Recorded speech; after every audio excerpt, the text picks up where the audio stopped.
Five, four, three, two, one. Hi, guys. It is a glorious day here in the collapse of global industrial civilization here in early August in the summer of 2018 as the collapse moves full speed ahead. It is a lovely hot summer day here in upstate New York, but we are actually going to go way north of here to Nuuk, Greenland, where I have the great honor here on Collapse Chronicles of speaking with my old buddy Torstein Viddal. Now, Torstein Viddal, you may know him from his own YouTube channel, Going South, although he seems to be going north every time I talk to the man at his YouTube channel, Going South. Now, Torstein is not, and I'm glad he's not, for purposes of this interview, he is not, one of these university-trained climatologists down in some narrow little rabbit hole of the climate news. He is a writer and a layman who is just dedicating his life to studying what's going on up in the former Great White North to figure out for himself what's going on up there. And he's actually writing a book, a novel, talking about this subject, which we'll talk about in a minute. But let's just dive right into it. Torstein has just gotten back from a trip from even farther north than where he now lives in Greenland. So, Torstein Viddal, come on and say hello to the folks and tell us, what did you do on your summer vacation? Well, hello everybody. I've just been back north again to Ilulissat, which is the same city as Jakobshavn, which was a Danish name, and it's the location of the Great Ilulissat Ice Fjord and the most calving glacier north of Antarctica. So it's a huge output in kilometers of icebergs. Huh? The most calving glaciers? Yeah, the most outputting glacier in terms of cubic kilometers. So that is still in Greenland, in northern Greenland, yeah, above the Arctic Circle? It's north of the Atlantic Circle, Nordic, no, sorry. It's north of the Polar Circle, but it's more like south of the middle line of Greenland, so it's not really far north of Greenland, just Midwest, yeah. Okay, so you've been along the coast of Greenland actually watching the glaciers calving, which is another word for collapsing into the ocean. Is that correct? Yeah, and this calving fjord is actually very, very long, many, many miles long into the glacier itself in the inland. And so what you're actually seeing out by the ice fjord is just like 100 meter high bergs that are themselves collapsing, after grounding themselves in the fjord. They sometimes fall over, and you hear a great thunder when they fall over or crack and create tsunamis into the shore of the fjord. Yeah. So just tell us a little bit as a writer. I mean, I'm trying to put myself in a position of a novelist, trying to watch what is literally unfolding before your eyes. Just tell me how it feels to actually be in front of the collapse of the Arctic right in front of your eyes. How does that make a person feel? Well, it's kind of like the name of my YouTube channel, Going South, because all of these bergs that break off the Jakobshavn glacier, they are going south literally and also melting out. And I think I read that they will most likely flood the east coast of the US, like Washington and New York, because of gravitation of the land masses and stuff. So what you're seeing up here is an even greater output of huge mega icebergs compared to last year, and all of it is going to flood different cities along the North American continent, I think. Yeah. Do you feel like the media, particularly the mainstream media, since that's for the few people on the planet who are even paying attention to this, the majority of them are going to be getting their news from the mainstream media. Do you think the mainstream media is honestly and accurately reporting the speed and severity of what's going on up there, or do you think most people are still don't have a clue about what we're dealing with? Yeah, I think to a large degree, people don't really expect the mainstream media to be very accurate anymore, in any area. So it's really no surprise that they are not up to speed when it comes to the meltdown of the ice. It doesn't surprise me very much, really. Did you Um, see any press up there when, or even where you live in Greenland? Are you seeing any sort of surge in interest with the press and the media where you are up there talking about this? Maybe not the international media, but the Danish, they still own Greenland, or they are still in a kingdom together with Greenland. And Danish TV has actually been broadcasting extensively from Greenland, but that's mostly about cultural, social stuff, mostly about the people living here, and yeah, teaching the Danish people about how it is to live in Greenland, more like. So how long have you been living in Greenland? You moved from Norway. How long ago did you move up there, and why did you decide to take that plunge? Yeah, I landed in Greenland for the first time ever, like almost exactly a year ago in August. And then I packed my bags and moved from Bergen in Norway to Nuuk in October last year. So I've survived one winter in Greenland. Very proud of that.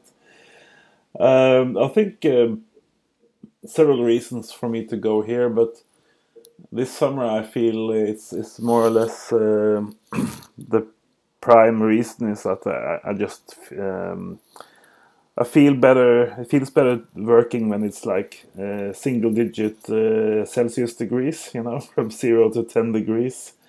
My head just works better when it's cool, when it's cold outside, and you can put clothes on when it's chilly, but you cannot take your skin off when it's like 40 degrees. So yeah. Now we're hearing reports that down here, even in the mainstream media, showing up for at least in Yahoo News, good old Yahoo News, that there's some places in the Arctic that are actually, well, Fahrenheit in the 90s, so I guess 30s Yeah. Celsius. Is that showing up? And what is the temperature in Greenland and where you've been? Are you noticing this heat wave at all? It's that heat wave is not extending to Greenland. Here is about 8 degrees Celsius right now, but it has been extending all the way up to northern Norway, the North Cape, and to Lapland and Finland and northern Sweden. And it's been like 30 degrees on the Arctic coast up there, so it's quite incredible. Yeah. But you haven't gone over there and checked that out, what it feels like to be 90 degrees in the Arctic. You haven't seen that with your own eyes. Not in my own eyes, but I've been following this online all through summer because almost every day since May, I think, we had at least one Arctic beach with 30 degrees Celsius, which wasn't that usual in the prior years. But now it's like every day you can find another Arctic beach, often with a sea ice on the fjord, and it's 30 degrees on on land. And for instance, along Hudson Bay, one of the Arctic beaches that had 30 degrees Celsius, you still have polar bears roaming around, in what you call 90 Fahrenheit or whatever.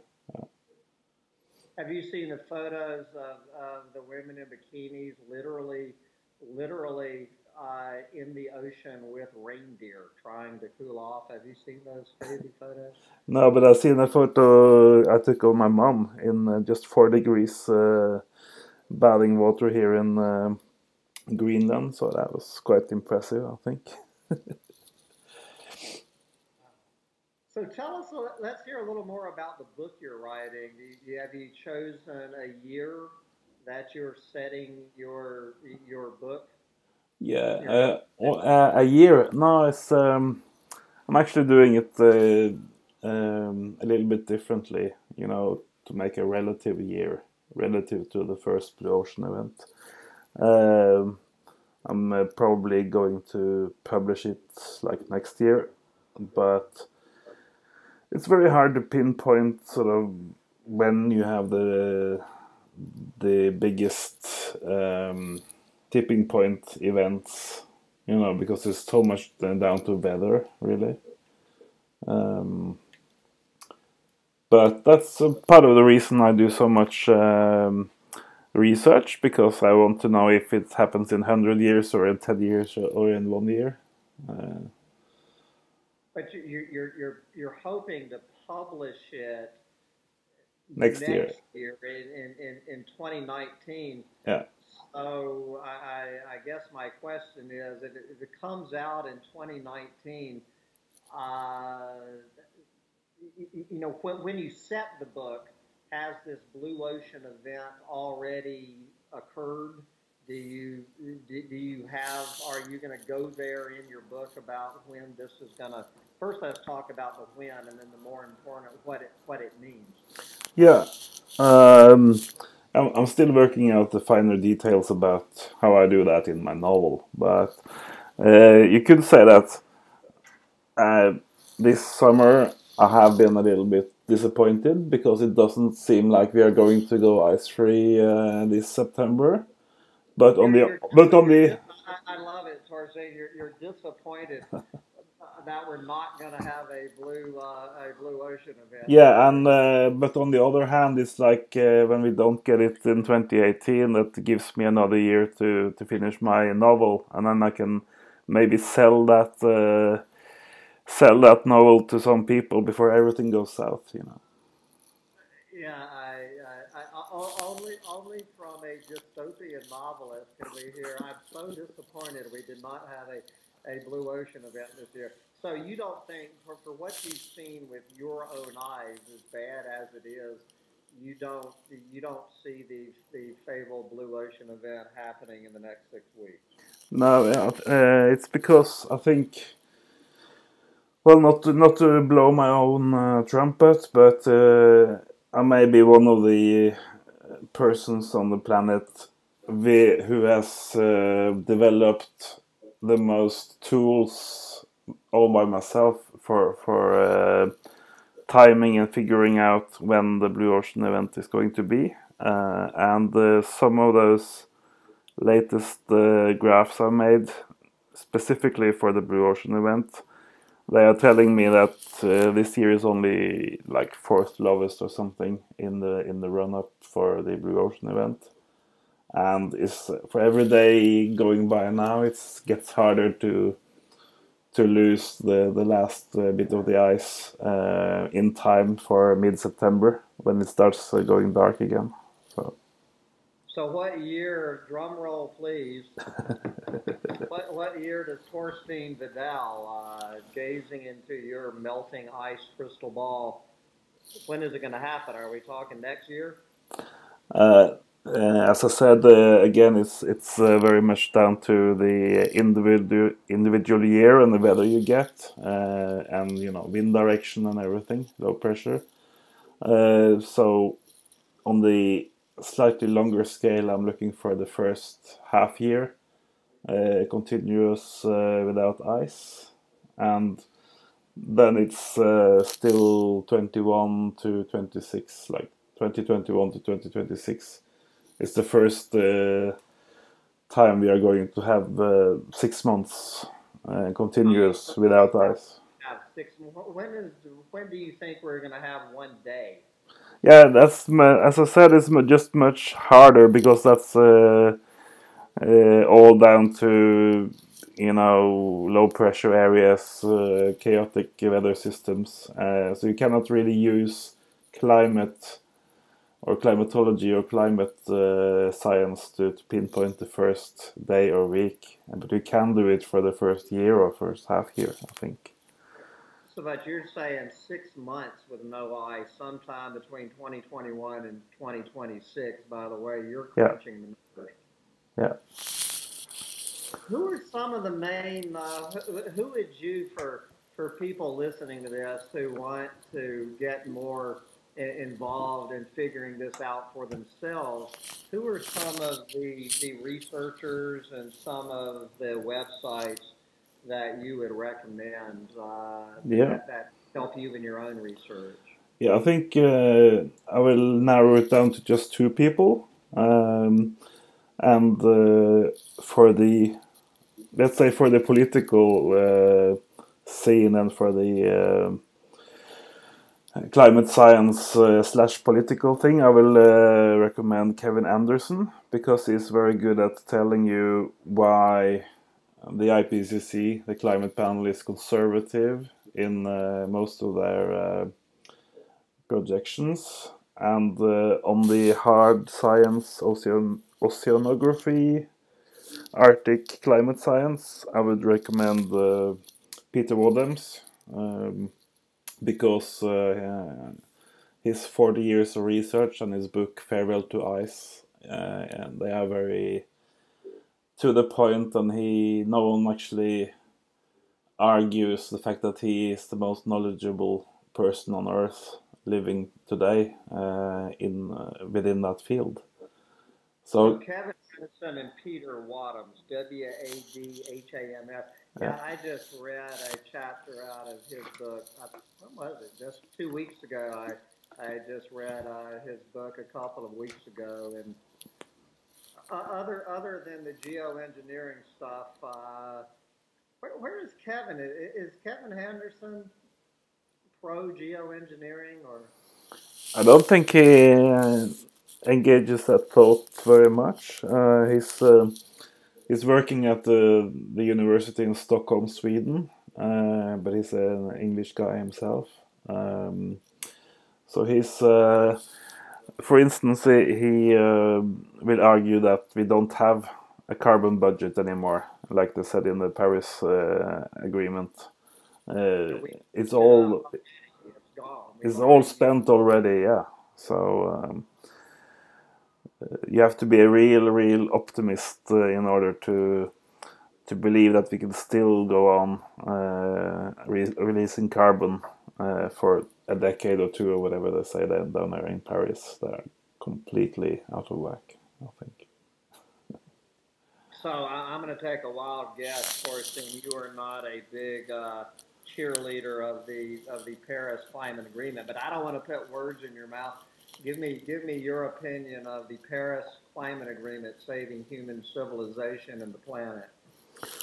Yeah, for one, I don't really support the notion of saving human civilization. Saving humans is fine by me, but global industrial civilization has proven to be the most deadly thing since the meteors that wiped out all life like 100 million years ago. So, but it's quite logical that people will try to make such an agreement in order to save their way of living. But it's not necessarily a good thing for the planet or for the other species living on the planet. I definitely want to head into this area of discussion because I agree with you 100%. But before we do, let's just wrap up the blue ocean event. Yep. So much of this conversation I think is this kind of like who cares whether it's next year or 10 years from now? That the bigger conversation is what does it mean? Let's certainly when there's no ice in the ocean for 6 months per year, we have some people who we don't talk too much about on this channel claiming that humans are going to be extinct.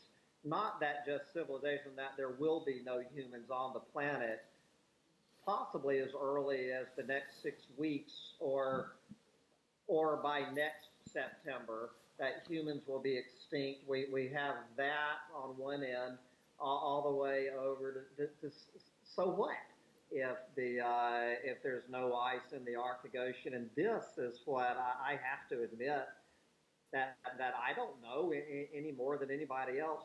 What do you think it means to civilization and, more importantly, to the biosphere of planet Earth when we start spending 6 months a year with no, which would be the summer months in the northern hemisphere, obviously, of no ice in the Arctic Ocean? How do you see the knock-on effects of that happening?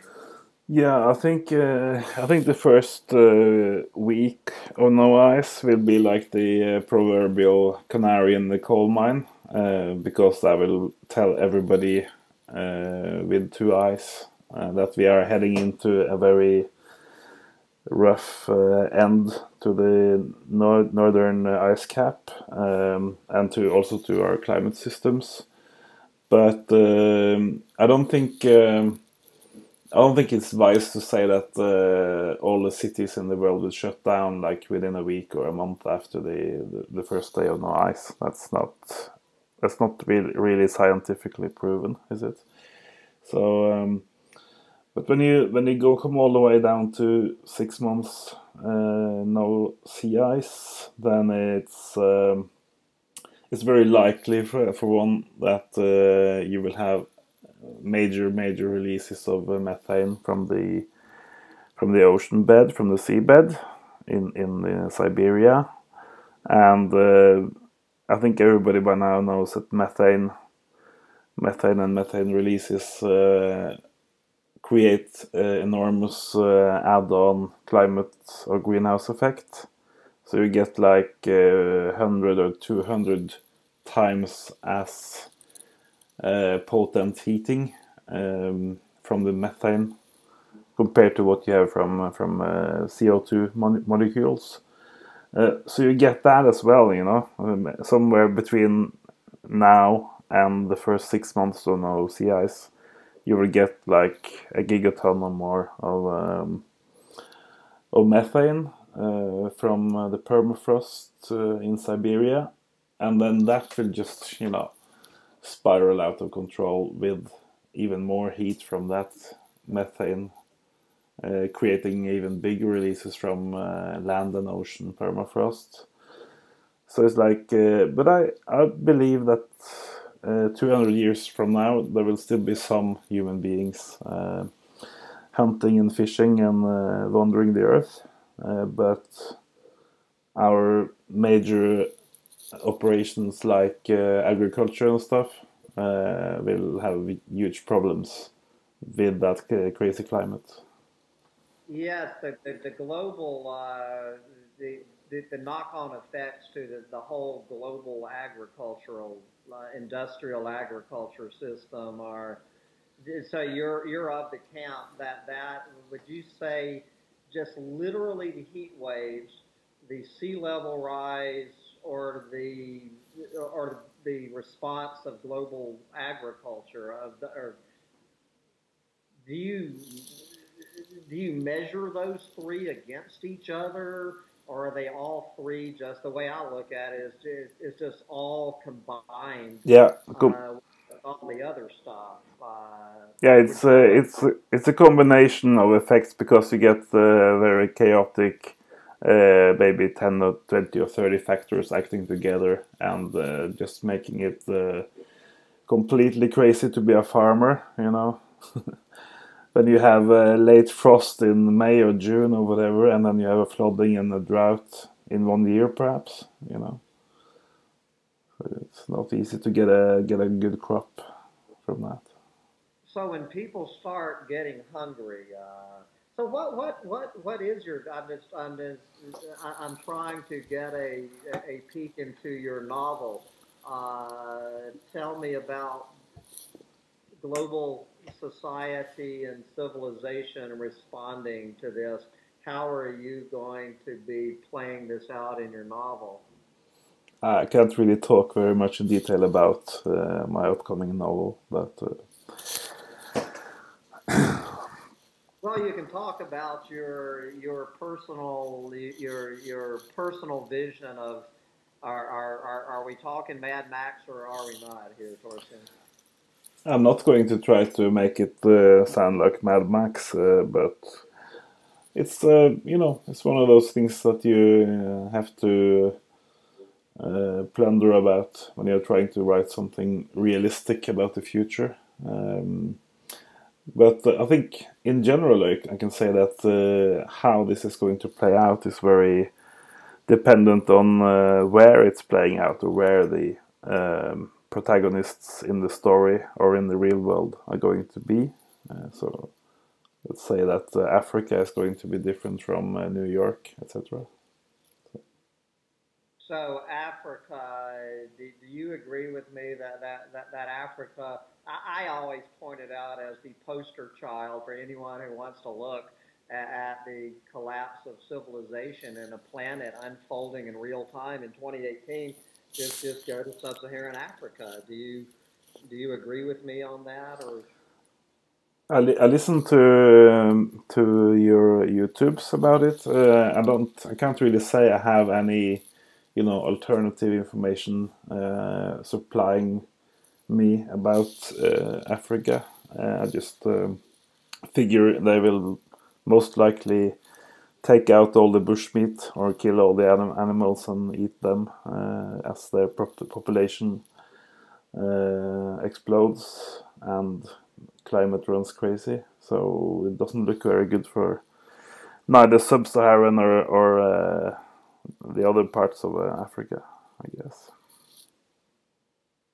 Well, the Saharan Africa is pretty much already gone. But so your own move to Greenland. I mean, you were already living in Norway, your choice to move to Greenland, was it entirely about doing research for this book, or on some level is this the way that you are preparing for what's coming down? Is It's maybe a bit like you, like when you go north in summer. It's like you literally are a climate refugee uh, in some way. So for the past 5 or 6 summers, I've been going to the mountains in the summer and staying there in a cottage and having experiencing almost the same temperature as here in Greenland. So it's just because I prefer personally to be working in a cold environment and to go hiking in the mountains and stuff. So yeah, but of course it's a larger set of reasons for doing it. Mostly I just wanted to try living in some other country than Norway, which I was born in. So yeah, guess I'm just curious about the world outside. would you recommend to, all of this talk about prepping and what are we supposed to do in the face of what's coming, this tsunami coming our way? Do you recommend, well, what is your advice to people? Does the entire planet leave Texas and head to Greenland? I think it's a good idea for everybody who worry about this to read up about it and to learn as much as possible about what is actually going on, so they can have some kind of clue as to how they will prepare themselves and their families for the future. I think everybody wants to survive the future. They would like to survive the next few years or decades. So, but the problem is that their media and even Hollywood isn't really telling them what is going to happen. So So rather than saying you should buy this fishing rod and this hunting rifle, I would say just find out as much as possible for yourself, so that you can navigate the pretty chaotic future that lies ahead. Well, would part of that literally just be moving like so many other species we see on the planet? Would part of that be moving as far north as you can, or is it more than that? It's difficult to say. We don't mostly we don't know how it's going to respond to our emissions, and there are some people who believe that northern Europe and Scandinavia and Britain are going to go into a little ice age because of the Gulf Stream weakening, and there are things going on in the oceans that may cause the fisheries to collapse as well, even if you are in a northern place. So it's not one easy single answer, I think.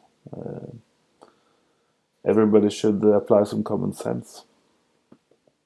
Apply some common sense. I think common sense is going to be in shorter supply 10 years from now it's hard enough to find in 2018, but I can't imagine what the term common sense is going to look like 10 years from now. But is it safe to say, Torstein, from your own research and seeing things with your own eyes, is it safe to say that you believe that what's coming down the pike is the collapse of global industrial civilization? Is that a safe thing to say or not? Oh, absolutely. The question is just, 5 years, 1 decade, 15 years, somewhere along that line.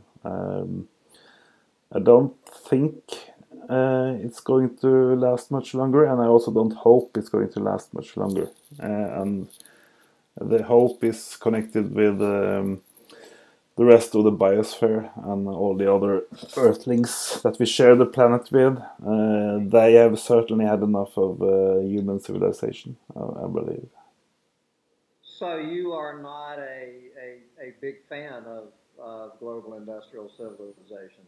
I am in some ways. I totally love my iPhone and all those technical things, and even my electrical what do you call it, chainsaw? Yeah, absolutely. But it's like these things are there, and I can go in the shop and buy them. But if I was to choose a way to live on the planet, I would choose to live without the civilization, I think. So address all of this. What is your opinion on personal at this point in the game? Where do you see now? We're as I say, we're on computers, on Skype, talking across continents, and you just said you own a chainsaw and use fossil fuels and all this. Where do you fall on this personal consumer and lifestyle choices, voluntary personal consumer and lifestyle choices, in to the bigger picture, the renewable energy or whatever, is that going to turn this freight train around at this point, or does the entire system have to come down before anything is going to change? Yeah, it's myself. I've been riding my bicycle since I was like 8 years old, and all the way up through university and the early stages of my career. Always riding a bike, and it's pretty easy for me to see that the world didn't change and the world wasn't saved just because I rode my bicycle. So it's been good for my health and for my strength, but it's like you don't really change anything by being a good citizen yourself, or by not flying an airplane yourself. It's just everybody else will keep doing it, I think. Yep. That is just when you peel the onion back enough. Uh, I mean, this is your rant, not mine. But it's just real quickly, you know, this is it's bigger. It's bigger than the sum of its parts. Yeah, What the monster we have created is bigger than the sum of 7.6 billion parts. The entire system has to come down, and it's getting ready to. So. Yeah, you understand that it's going to suck. It's going to make me. It's going to suck. I'm never going to be able to talk to you again, Torstein. You're not going to know whether I'm dead or alive, or vice versa, and that's going to be the least of our concerns. I love global industrial civilization, just like you said you did. I mean, it's made us the biggest bunch of spoiled brats in the history of humanity. But we're getting ready to get slapped down, and it has to happen. But I'm gonna turn this back over to you. Uh, uh, so anyway, just what is your for people listening to this, and particularly people just starting down this whole what I call collapsitarian rabbit hole and understanding, who are willing to handle the truth, what is your just general takeaway message to people coming into this rabbit hole about what do I do now that I'm here? yeah. I think we can start by saying that the combination of industrial civilization collapsing and you and I sitting here with these phones and everything is that we do actually have uh, a once in a civilization chance to have a front row seat and actually watch this system collapse in real time.